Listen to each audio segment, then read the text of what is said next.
Tomb Raider was released in March of 2013 as a self-titled reboot of one of the most universally acclaimed video game franchises in history. The game not only sees the return of the legendary Lara Croft to the world of mainstream gaming, but the title also goes on to completely revolutionise the genre of action-adventure gaming in the process.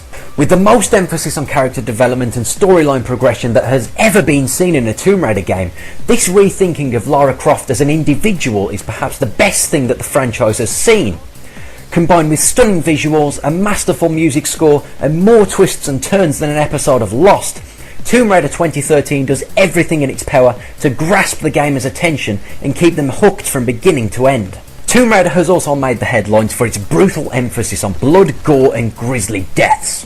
If the sadistic fans out there were a fan of Lara Croft death scenes in the past, then this is the game for you. From being impaled on by an arrow in the opening cutscene to being crushed to death by boulders and even brutally skewered by trees, cliffsides and riverbanks, Tomb Raider will make even the strongest stomachs turn from time to time, and it will certainly encourage you to make as few mistakes as possible.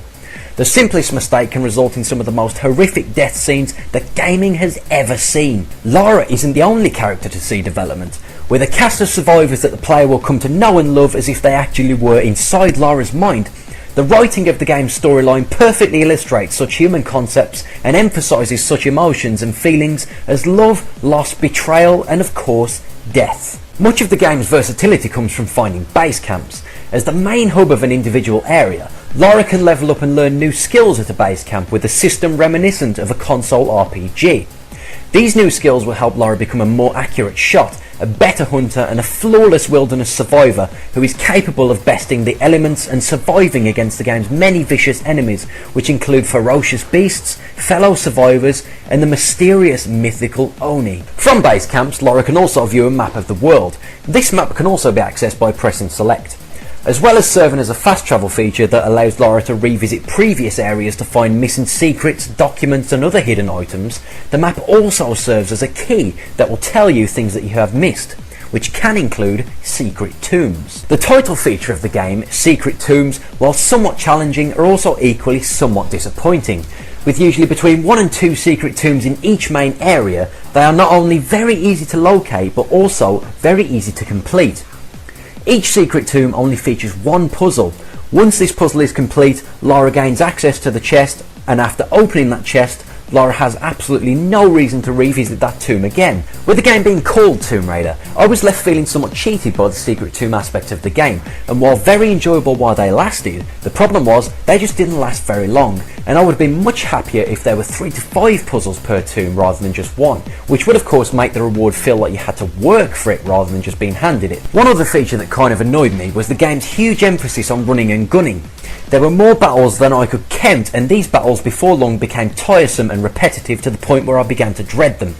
What's worse is that the payoff of these battles was either a boss fight which was equally easy to win, or escaping to a new area of the game.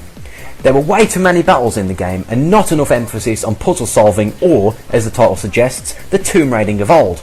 However, the game sneakily hides these two major flaws with a vast emphasis on character development and cinema-style storyline progression and cutscenes which, while many may look at this as the easy way out, still works effortlessly to create a near-perfect game. Overall, from the greatest character development ever seen in a Tomb Raider game, an epic audio and visual journey of epic proportions, and while completely reinventing both Lara Croft and revolutionising the action-adventure genre in the process, not to mention so much more to do outside of the main storyline, a huge emphasis on exploration and finding secrets, and a masterful skill levelling system that encourages you to head off the main track and enjoy the beautiful, rich, full world. All of the aforementioned certainly works well to cover up the main flaws of the game, which include way too many battles, a lack of focus on puzzle solving, and of course the main flaw, only a few tombs, each of which only contains one simple puzzle. Tomb Raider is certainly a brilliant game that will keep gamers hooked to the screen from start to end, and I would give it a well-earned 8 out of 10, and it would have been more closer to a perfect 10 if only there were more puzzles, and perhaps more specifically, more puzzles inside the secret tombs. Crystal Dynamics have confirmed that while there will be no single player DLC for Tomb Raider, the game's sequel, Tomb Raider 2, will pick up exactly where Tomb Raider 1 left off, so there is certainly potential for a much more trying adventure for the reinvented Lara Croft in the near future.